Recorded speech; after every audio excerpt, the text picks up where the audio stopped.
Adekoya. First, the headlines.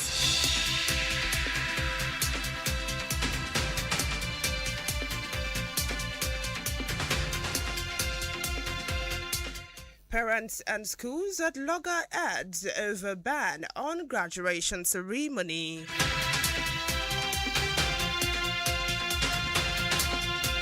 Marketers stop Dangote fuel loading. On the foreign scene, U.S. boosts up global battle against abortion. And in sports, Pele accommodates more players in the history book. Details of this and more in a moment. Please stay tuned.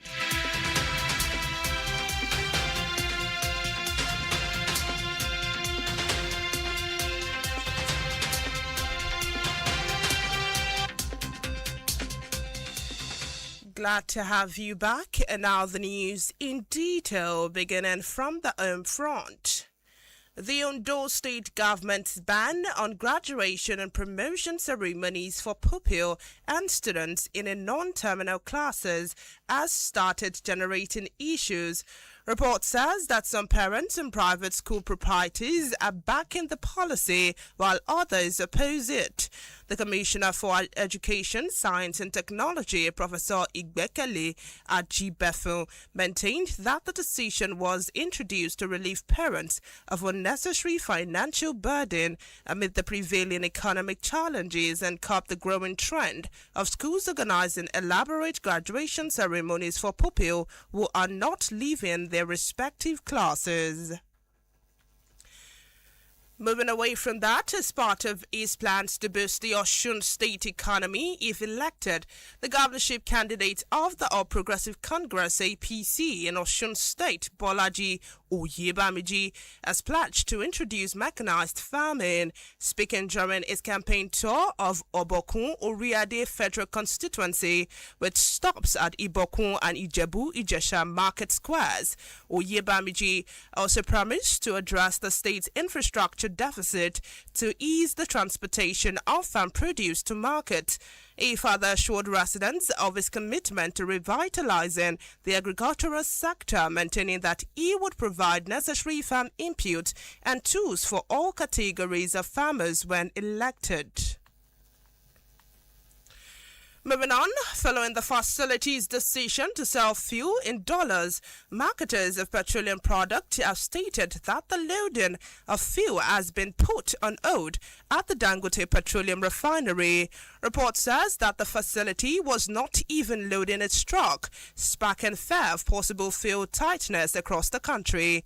But the refinery denied the claims, arguing that fuel loading was ongoing within the Lekki-based plant. Petroleum marketers said they suspended large-scale fuel loading in the last few days as they await clarity on the new pricing template being adopted by the refinery. And now to South Africa. Nigeria has advocated a joint response to xenophobia in South Africa. It has asked the economic community of West African states, ECOWAS, to take the issue from the regional bloc to the continental body, the African Union, AU. Nigeria and Ghana, who are the two leading members of ECOWAS, are among the countries worst hit by attacks on fellow Africans by mobs in South Africa, while the Cyril Ramaphosa government looks on. Nigeria, like other countries whose citizens live in South Africa, came under attack as citizens killed, maimed, or deprived of their means of livelihood through the looting of their shops and subsequently evacuated many of them. This midday news is coming to you from iPower 102.7 FM, Iburi Lewo. Still to come on the foreign scene, U.S. boost up global battle against abortion. And in sports, Pele accommodates more players in the history book. Whether you're tuning in for breaking news, in-depth analysis, or community updates, Hyper 102.7 FM remains your most trusted source. Because when it comes to news, the truth matters. Hyper FM 102.7.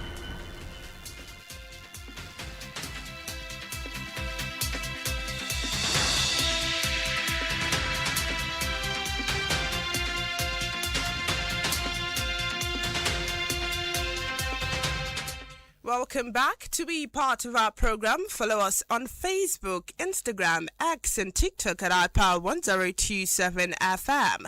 We are also on Radio Garden. And now to foreign matters. For decades, United States anti-abortion groups have lobbied domestically and abroad for restricting access to abortion. In the U.S., their biggest success was the reversal of Roe v. Wade. Now, as the Trump administration is delivering new momentum to the movement, exporting family values to nations overseas. As the administration ramped up its global battle against abortion, more and more women in Africa are at heightened risk of medical complications and death. Still talking foreign matters, United States Vice President J.D. Vance has announced the birth of his son, saying both the newborn and his wife, Usa Vance, are healthy. Vance made the announcement in a statement shared expressing gratitude to the medical personnel who assisted during the delivery. He also paid tribute to the medical team at the Walter Reed Medical Center and the White House Medical Unit for their care and support. And now moving to the sporting arena, Spain player Lamine Yamal and Pau Kabasi joined three football icons, including late Brazil legend Pelé, in the exclusive record after featuring in the 2026 World Cup final. Yamal and Kubasi featured as Spain defeated Argentina 1-0 to lift the World Cup in New Jersey. Ferran Torres scored the only goal of the match in extra time as the El La Roja won after 120 minutes. Reports said Yamal, a 19-year-old, and Kubasi, also a 19-year-old, are the fourth and fifth teenagers to start a FIFA World Cup final and also went on to lift the trophy. To end the iPower 102.7 FM Media News, let's take another look at the main points.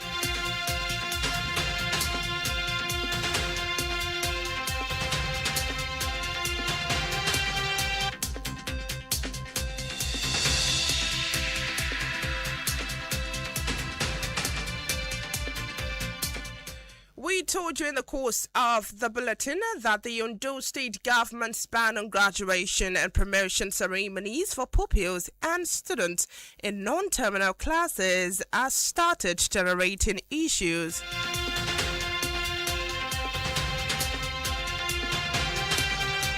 We also informed you that Nigeria has advocated a joint response to xenophobia in South Africa.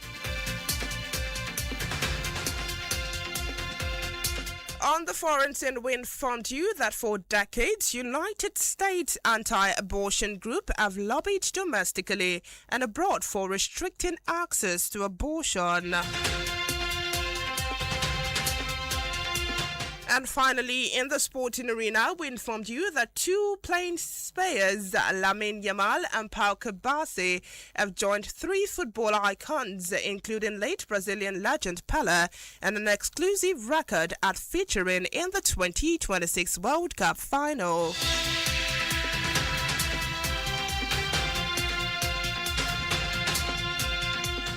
That was the iPower 102.7 FM Media News, edited by Olukemi Ajibola. I am Iniolua Adekoya. Many thanks for listening and a beautiful afternoon to you.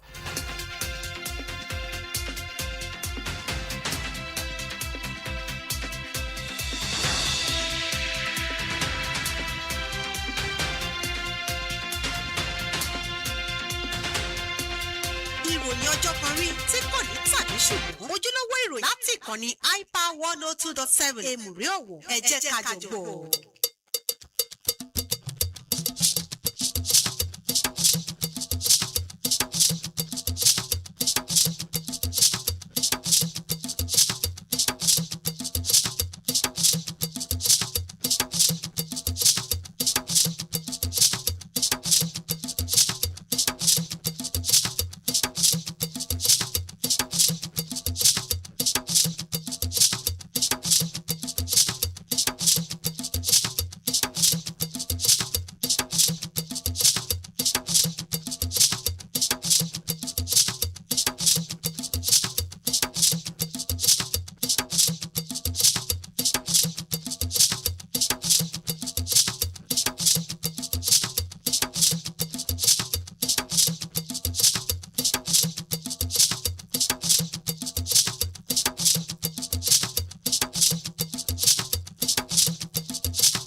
Ẹ káàsán àsìkò iṣẹ́ látàárọ̀. Ìròyìn ọjọ́ kan rí ló ń dé sétí gbọ̀yìn láti ìkànnì iPower 102.7 FM Èmùrè ilé Ọ̀wọ̀ Olúwatóbi Okunola lóníròyìn yìí. Ṣáájú ẹgbẹ́ àwọn òmóòyò tó lákàkì nínú ìròyìn náà. Àwọn òbí àwọn ilé ẹ̀kọ́ kò faramọ́ òfin tó dẹ́kun láti máa ṣe ayẹyẹ fún àwọn ilé ẹ̀kọ́ àwọn ọmọ ilé ẹ̀kọ́. Àwọn oníṣòwò epo bẹntiró fi gígùn gbígba epo bẹntiró látọ̀dọ̀ iléeṣẹ́ bọ̀nfọ̀pọ̀ Dangote. Nínú ìròyìn ilẹ̀ òkèrè, orílẹ̀-èdè Amẹ́ríkà ti gbé ìgbésẹ̀ lòdì sí oyún ṣíṣẹ́. Nínú ìròyìn eré ìdárayá, Yamal Kubasi fìtàn balẹ̀. Ẹ má yí kúrò ń bẹ̀, àwọn ìròyìn ọ̀hún lámọ̀ mú wá sétí ìgbọ̀yìn ìyàn láìpẹ́.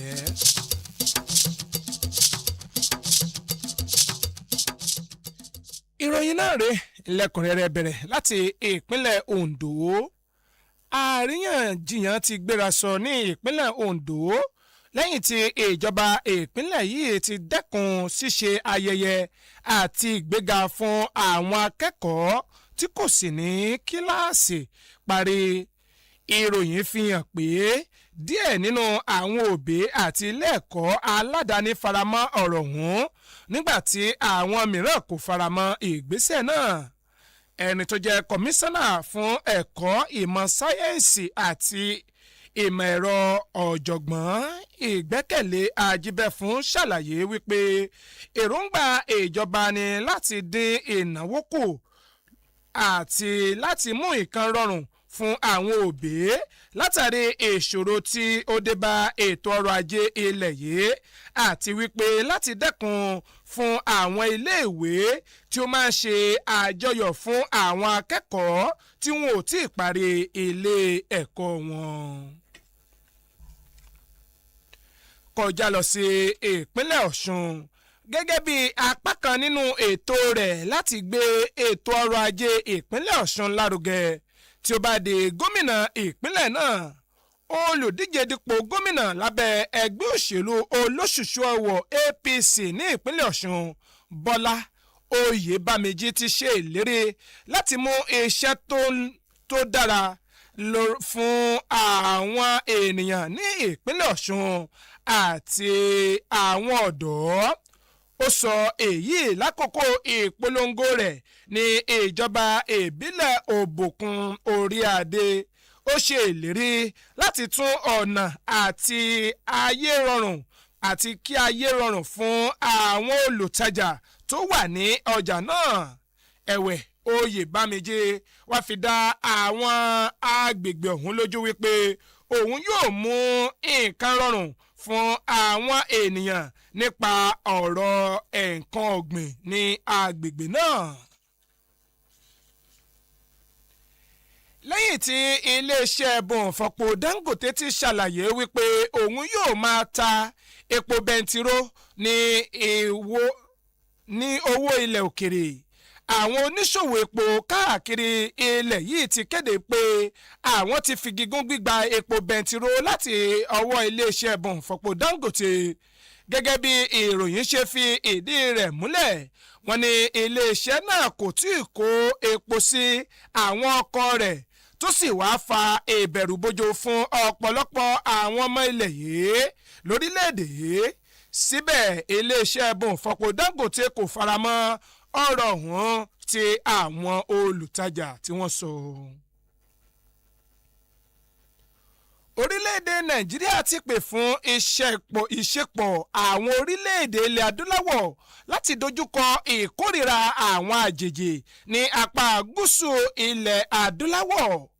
Orílẹ̀-èdè yìí rọ àjọ ECOWAS láti gbé ọ̀rọ̀ yìí kúrò lọ́wọ́ ẹgbẹ́ ìṣọ̀kan ìwọ̀ oòrùn ilẹ̀ adúláwọ̀ sí iwájú ẹgbẹ́ ìṣọ̀kan ilẹ̀ adúláwọ̀. Orílẹ̀-èdè Nàìjíríà àti orílẹ̀-èdè Ghana tí wọ́n jẹ́ ọ̀kan gbòógì nínú àjọ ECOWAS ni wọ́n ń dojúkọ àwọn ìjìyà ní apá gúúsù ìlà oòrùn ilẹ̀ adúláwọ̀. ẹ̀wẹ̀ àwọn orílẹ̀-èdè Nàìjíríà àti àwọn ọmọ orílẹ̀-èdè Ghana àti àwọn orílẹ̀-èdè mìíràn ni wọ́n ń jẹ ìyà bí ẹni jẹ ewé ìyá lórílẹ̀-èdè South Africa. Ìròyìn ọjọ́ kan rí lẹ́sìn tẹ́tí sí láti ìkànnì Hyper 102.7 FM. Ǹjẹ́ bí a bá padà dé lámà gbọ́ ìròyìn ilẹ̀ òkèrè bí orílẹ̀-èdè Amẹ́ríkà ṣe gbé ìgbésẹ̀ lòdì sí ọ̀rọ̀ oyún ṣíṣẹ́. Ìròyìn eré ìdárayá Yama Kobasi fi ìtàn balẹ̀ ẹ má yí kúrò ńbẹ̀ à ń padà bọ̀.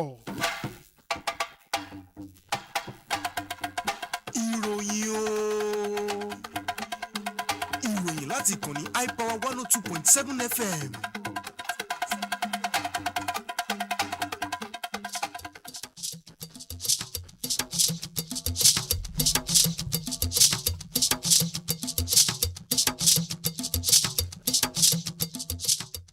Ẹ káàbọ̀ padà láti máa gbọ́ wa àti láti máa wò wá ketekete. Ẹ lè máa tẹ̀lé wa lórí àwọn ìkànnì ayélujára wa TikTok, Facebook, Instagram, YouTube, Hyper 102.7 FM. Bákan náà a wà ní Radio Garden.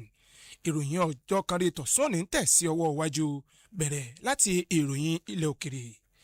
Fún ọ̀pọ̀lọpọ̀ ọdún sẹ́yìn àwọn ẹgbẹ́ tó ń kojú ọ̀rọ̀ sí oyún ṣíṣẹ́ lórílẹ̀‐èdè Amẹ́ríkà ti gbé àwọn ìgbésẹ̀ láti dènà oyún ṣíṣẹ́ lórílẹ̀‐èdè náà.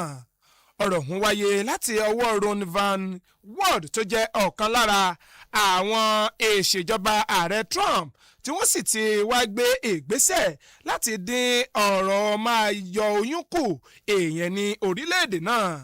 Àjọ ọ̀hún ṣàlàyé wípé ọ̀pọ̀lọpọ̀ àwọn ènìyàn náà ti wà nínú ewu látàrí oyún yíyọ tí wọ́n sì wá kóbá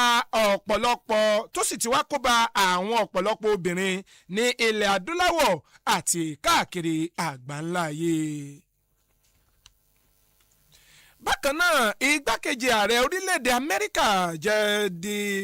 Vance ti ṣàlàyé ipò ọmọ rẹ̀ tuntun àti ìyàwó rẹ̀ Ocean Vane wípé wọ́n wà ní ipò ìlera tó dára.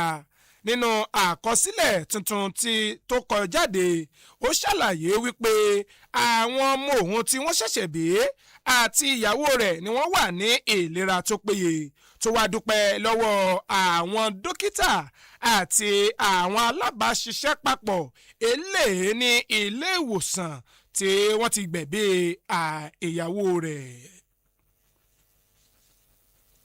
Ìròyìn eré ìdárayá agbábọ́ọ̀lù ọmọ orílẹ̀-èdè Spain méjì Lamine Yamal àti Paul Kobasi ti fìtàn balẹ̀ gẹ́gẹ́ bí àwọn agbábọ́ọ̀lù tí wọ́n kéré jọjọ jùlọ tí wọ́n kópa fún orílẹ̀-èdè Spain èyàn ní àṣekágbá ìdíje ife ẹ̀yẹ àgbáyé. Yamal àti Kobasi ló kópa láṣálẹ́ àná níbi tí wọ́n ti fẹ̀yìn orílẹ̀-èdè Argentina balẹ̀ èyàn ní àṣekágbá ìdíje àgbáyé. Ǹjẹ́ kí ìròyìn ọjọ́ kan rí ètò sóòní kó tó wá sí òpin ẹgbẹ́ àwọn kókó eléyìí tí a mẹ́nubà lẹ́ẹ̀kan sí i. Àmúwáṣe ti pọn gbọ́ yín wípé àríyànjiyàn ti bẹ́ẹ̀lẹ̀ ní ìpínlẹ̀ Ondo lẹ́yìn tí ìjọba ìpínlẹ̀ náà ti dẹ́kun ṣíṣe ayẹyẹ àti ìgbéga fún àwọn akẹ́kọ̀ọ́